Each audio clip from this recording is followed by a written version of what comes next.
அனைவருக்கும் அன்பான வணக்கம். எல்லோரும் எப்படி இருக்கீங்க? நல்லா இருக்கீங்களா? நான் ரொம்ப நல்லா இருக்கேங்க. உங்கள் ருத்ரா பேசுகிறேன். இன்றைக்கி பிரண்டையை வைத்து இட்லி பொடி தயாரிக்கிறது எப்படின்னு தான் நம்ம பார்க்க போகிறோம். ரொம்ப ஆரோக்கியமானதும் கூட, அதிகமான வரவேற்பு இருக்கக்கூடிய ஒரு பொருள். இதுக்கு நம்ம முதல்ல பிரண்டையை நல்லா சுத்தம் செஞ்சுட்டு மோரில் நல்லா ஊற வச்சு எடுத்துடணும். ஒரு 3 நாளைக்கு ஊற வச்சுட்டு அதை வெயிலில் நல்லா காய வச்சு எடுத்து வச்சுக்கணும். இந்த மாதிரி காய வச்சு எடுத்து வச்சா பிரண்டை 200 கிராம் அளவுக்கு எடுத்துக்கோங்க. இந்த பிரண்டையை எப்படி சுத்தம் செஞ்சு மோரில் போடணும் அப்படின்னாலும் சொல்லுங்கள். அதை ஒரு வீடியோவை தயார் பண்ணி அடுத்து நான் உங்களுக்கு பதிவேற்றம் செய்கிறேன். அதுக்கப்புறம் பார்த்தீங்கன்னா நெல்லிக்காயை ஒரு 4, 5 இல்லைன்னா ஒரு 7 நெல்லிக்காய், பெரிய பெரிய நெல்லிக்காயை நீங்கள் பார்த்து எடுத்து நல்லா கழுவிட்டு ஈரம் இல்லாத அளவுக்கு சுத்தம் செஞ்சு சின்ன சின்னதாக கட் பண்ணி வச்சுக்கோங்க. நெல்லிக்காய் மொத்தமாகவே கட் பண்ணதில் சேர்த்து ஒரு 100 கிராம் அளவுக்கு இருந்தாலே போதுமானது. அடுத்தது ஒரு பாத்திரத்தை அடுப்பில் வச்சுக்கோங்க. கொஞ்சம் சூடு ஆனதுக்கப்புறம் வரமிளகாய் போட்டு நல்லா வறுத்தெடுத்துருங்க. காரம் அதிகமாக வேணும் அப்படின்னா 15 வரமிளகாய் சேர்த்துக்கங்க. காரம் அளவாக இருந்தால் போதும் அப்படின்னா 10 வரமிளகாய் போட்டு நல்லா வறுத்தெடுத்துருங்க. கருக விட்டுறாதீங்க.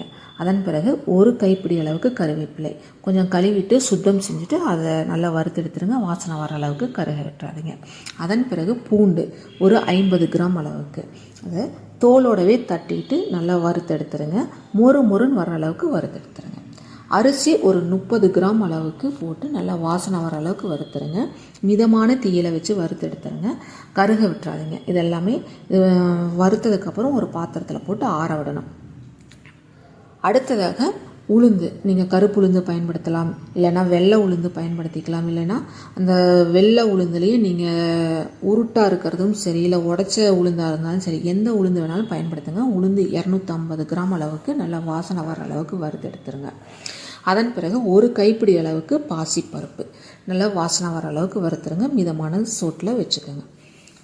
கல்லுப்பு தேவையான அளவுக்கு, அந்த உப்பில் இருக்கக்கூடிய ஈரப்பதம் வெளியேறதுக்காக நல்லா வறுத்தெடுத்து தான் நம்ம பயன்படுத்தணும். அப்படியே பயன்படுத்தக்கூடாது, சரிங்களா? அப்படியே பயன்படுத்தோம்னா பொடி சீக்கிரம் கெட்டு போயிடும். அதன் பிறகு திணை ஒரு 10 கிராம் அளவுக்கு போட்டு நல்லா வாசனை வர அளவுக்கு வறுத்தெடுத்துடணும். கடலைப்பருப்பு 150 கிராம் அளவுக்கு எடுத்து நல்லா வாசனை வர அளவுக்கு வறுத்துட்டு அதை இறக்க போகிற சமயத்தில் எள்ளு ஒரு 20 கிராம், ஜீரகம் ஒரு 10 கிராம் அளவுக்கு, மிளகு பார்த்திங்கன்னா ஒரு 10 கிராம் அளவுக்கு போட்டு நல்லா ஒரு சூடு பண்ணிவிட்டு அதோடவே நீங்கள் வறுத்து எடுத்து தட்டில் கொட்டி வச்சுருங்க. பிரண்டை நம்ம ஏற்கனவே சுத்தம் செஞ்சு தயார் பண்ணி வச்சுருக்கோம் பார்த்தீங்களா, அது ஒரு 200 கிராம் அளவுக்கு எடுத்து வச்சுக்கோங்க. அடுப்பு சிம்மில் வச்சுக்கோங்க. 200 கிராம் அளவுக்கு எடுத்துட்டு நல்லா வறுத்தெடுக்கணும். மொறுன்னு வர அளவுக்கு வறுத்தரணும், சரிங்களா? இதுக்கு எண்ணெய் எதுவும் விடணுங்கிற அவசியம் இல்லை. எண்ணெய் விட்டிங்கன்னா இட்லி பொடி சீக்கிரமாக கெட்டு போயிடும். எண்ணெய் விடணுங்கிற கட்டாயம் இல்லை. எண்ணெய் விட்டும் நீங்கள் செய்யலாம். வீட்டுக்கு செய்கிறீங்கன்னா எண்ணெய் விட்டு நீங்கள் இதை வறுத்தெடுத்து கூட வச்சுக்கலாம். ஆனால் பிஸ்னஸ்க்காக நீங்கள் பண்ணுறீங்கன்னா எண்ணெய் விடாமல் செஞ்சுருங்க. அதுதான் ரொம்ப நல்லாயிருக்கும். ஆனால் நல்லா மொறுன்னு வர அளவுக்கு வறுத்துருங்க. சிம்மில் வச்சு வறுத்தெடுத்துக்கணும். அடுத்ததாக பார்த்திங்கன்னா நெல்லிக்காய், நம்ம பெரிய நெல்லிக்காயை சுத்தம் செஞ்சு சின்ன சின்னதாக கட் பண்ணி வச்சுருக்கோம் பார்த்திங்களா, அது ஒரு 100 கிராம் அளவுக்கு, கட் பண்ண அளவோடு 100 கிராம். அதையும் நல்லா மொறுன்னு வர்ற அளவுக்கு நல்லா வறுத்தெடுக்கணும். நெல்லிக்காயில் இருக்கக்கூடிய ஈரப்பசை முழுவதுமே வெளியில் வந்துடணும். அந்த அளவுக்கு வறுத்தெடுத்துருங்க. அடுப்பு கொஞ்சம் சிம்மில் வச்சுக்கோங்க, வேறு வழி இல்லை. அடுப்பில் சிம்மில் வச்சு நல்லா வறுத்து எடுத்துருங்க. இது எல்லாமே நல்லா ஆற விட்டுருங்க ஒரு தட்டில் போட்டு. புளி, நீங்கள் குடம் புளியை பயன்படுத்தலாம் அல்லது சாதாரண புளியும் பயன்படுத்தலாம். உங்களுக்கு எந்த புளி வேணுமோ அந்த புளியை எடுத்து அந்த கொட்டை, இந்த தோல் இதெல்லாம் இல்லாத அளவுக்கு பார்த்துக்கோங்க. பார்த்துட்டு அது அந்த மாதிரி சுத்தமாக இருக்கிற புளியை எடுத்து ஒரு 50 கிராம் நல்லா வறுத்து கொஞ்சம் சூடு பண்ணிவிட்டு அதையும் இதில் சேர்த்திடுங்க. எல்லாமே நல்லா ஆறுனதுக்கப்புறம் மிக்சியில் போட்டு கொரகொரப்பாக வேணும்னாலும் சரி, கொஞ்சம் நைஸாக வேணும்னாலும் சரி நல்லா பவுடர் பண்ணிக்கோங்க. நீங்கள் சாதத்துக்காக பயன்படுத்துகிறீங்க அப்படின்னா நல்லா நைஸாக அரைச்சிக்கலாம். இட்லி பொடிக்காக தான் நீங்கள் பயன்படுத்த போகிறீங்க அப்படின்னா கொஞ்சம் கொரகொரப்பாக நீங்கள் அரைச்சிக்கலாம். இதனுடைய மருத்துவ தன்மைங்கிறது ரொம்ப அதிகம். இட்லி, தோசை,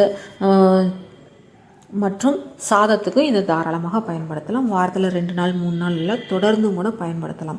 எலும்பு சம்மந்தப்பட்ட பிரச்சனை இருக்கிறவங்களுக்கும், அடுத்தது பார்த்திங்கன்னா இந்த முதுகெலும்பு வலி இருக்கும், ஒரு சிலருக்கு இடுப்பு வலி இருக்கும், மூட்டு வலி இருக்கும். இந்த மாதிரி எலும்பு சம்மந்தப்பட்டு எந்த ஒரு வலி வேதனை எது இருந்தாலும் அதுக்கு ஒரு நல்ல ஒரு தீர்வாகவும் உணவே மருந்துங்கிற அடிப்படையில் ரொம்ப நல்ல அற்புதமாக பலன் கொடுக்கக்கூடிய விதத்தில் இந்த பொடி இருக்கும். இதை நீங்கள் கொஞ்சம் பக்குவமாக நல்லா வறுத்து எடுத்து வச்சுக்கிட்டிங்கன்னா ஒரு 5 மாதம் வரைக்கும், 4ல் இருந்து 5 மாதம் வரைக்கும் கெடாமல் நல்லாயிருக்கும். சரிங்களா?